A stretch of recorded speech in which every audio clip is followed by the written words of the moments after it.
Before I tell you this story, remember this. The last rule is the one that matters most. It's the only reason I'm alive today.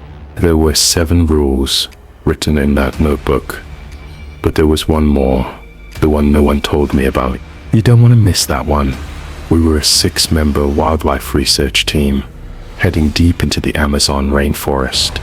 Our guide Mateo was a quiet, weathered man with scars across his arms and the kind of stare that made you believe every story he told. The first night, before we even set up camp, he handed each of us an old, damp notebook. On the first page, written in red ink, were the words, "Follow these rules, or the jungle will remember you." There were 7 rules. Rule 1, when the jungle goes silent, don't move, not a single muscle. Rule 2, if you smell flowers at night, cover your nose and close your eyes. Rule 3, never answer when someone calls your name after sunset. Rule 4, don't shine your flashlight into the trees. They look back. Rule 5, always sleep with your boots on. Rule 6, if you find an animal staring at you, walk backward until it blinks. Rule 7, when the drums start, you have until the 3rd beat to hide. We laughed at first. The rules felt like superstition, jungle folklore for scaring tourists. But Mateo wasn't laughing. He just said, "You'll see, the forest has a memory."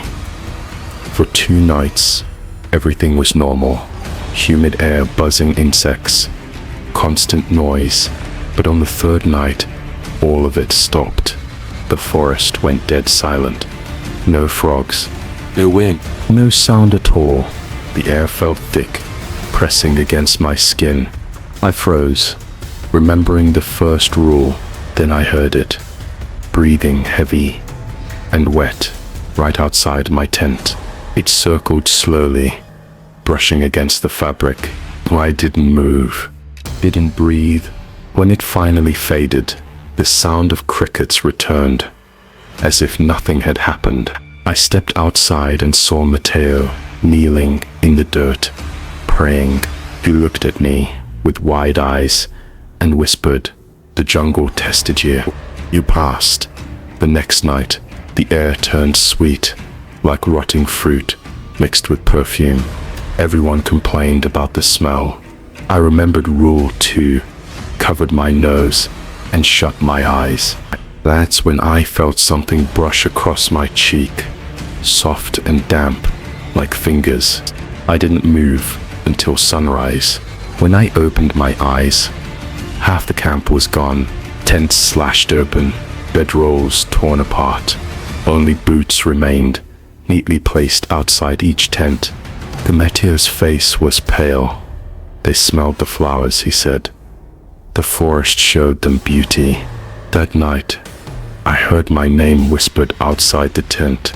It was my mother's voice, but she'd been dead for years. Every instinct told me to answer, but I remembered Rule 3 and stayed silent.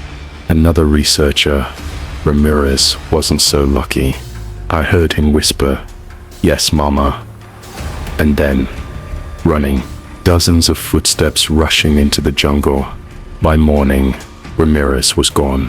By now, everyone was terrified. We slept in shifts, though no one really slept. Around midnight, something brushed my tent again. My hand trembled as I grabbed the flashlight.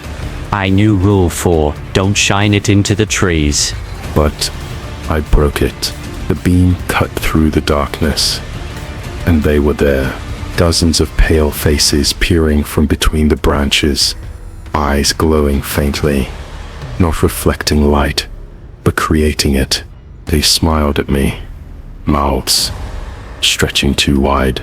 When I turned the light off, the glow didn't vanish. It stayed hovering in the dark.